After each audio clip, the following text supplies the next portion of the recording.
Imagine auditing like driving a car. You can have the best road ever built, but if the driver is careless, you still crash.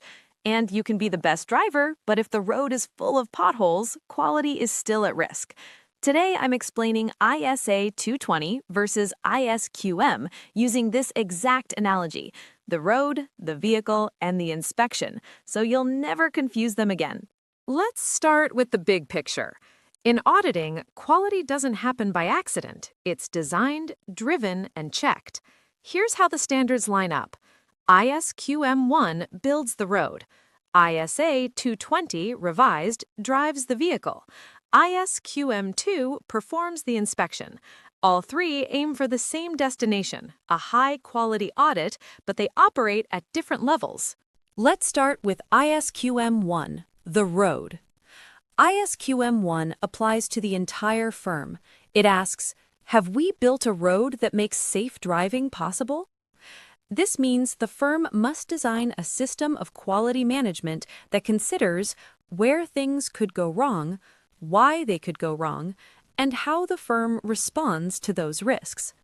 In road terms, ISQM 1 covers clear lanes, policies and procedures, road signs, guidance and methodology, street lights, training and resources, speed limits, ethical requirements, and road maintenance, monitoring and remediation. ISQM1 does not drive the car, it simply ensures the road is fit for use. In other words, ISQM1 does not ensure quality on each engagement, but it creates a firm-level environment that makes high-quality audits likely. A beautiful road doesn't guarantee a safe trip, it just makes one possible. Now, let's talk about ISA 220 revised, the driver. ISA 220 applies to each individual audit engagement and places responsibility squarely on the engagement partner. ISA 220 asks, was this vehicle driven properly on this specific journey? If we compare driving to ISA 220, proper driving or auditing would be a responsible driver that is steering the team through the audit, watching the road, which refers to applying professional skepticism, adjusting speed, which is proper supervision and review, pulling over when unsure, which means the auditor should seek consultation on difficult issues, making sure the driver is qualified. Here, the driver should ensure the team's competence.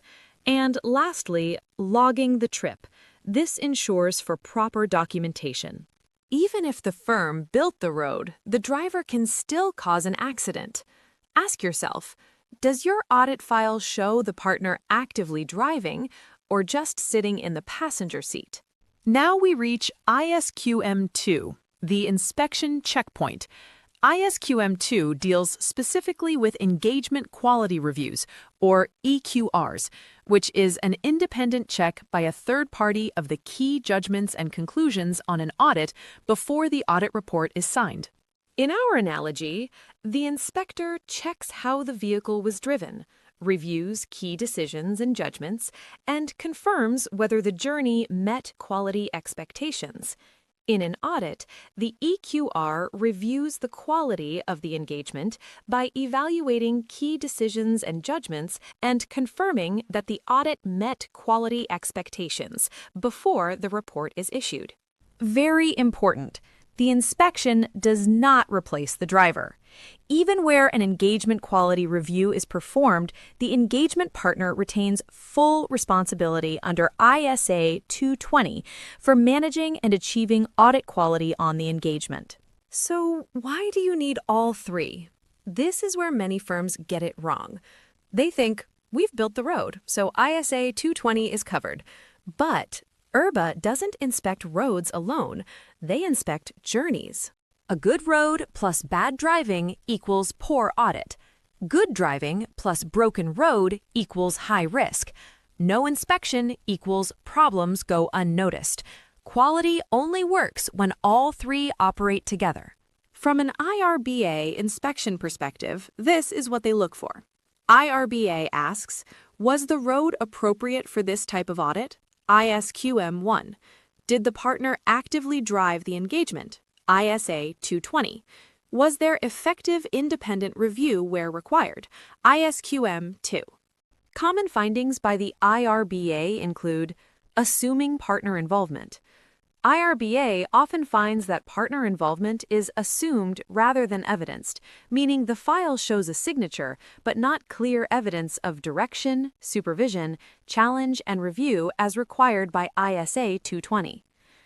Firms may have strong ISQM policies on paper, but the audit file does not demonstrate how those policies were actually applied on the engagement, and inspectors assess the file, not the manual. Over-reliance on EQRs. Some firms treat the EQR as a safety net, but ISQM2 does not replace ISA 220. The engagement partner cannot rely on the reviewer to fix quality after the fact. You can have a beautiful quality manual and a thorough EQR, but if the engagement partner's leadership and involvement are not evident on the file, ISA 220 has not been met. Let's put this side by side. ISQM operates at firm level and builds the system of quality, while ISA 220 operates at engagement level and ensures quality is actually achieved on a specific audit. Remember this one sentence: ISQM builds quality. ISA 220 delivers it. ISQM 2 checks it. If this analogy helped you, like the video. Subscribe to Audit ABCs with Jess for audit standards explained simply, practically, and IRBA ready. Comment below which standard should we drive through next.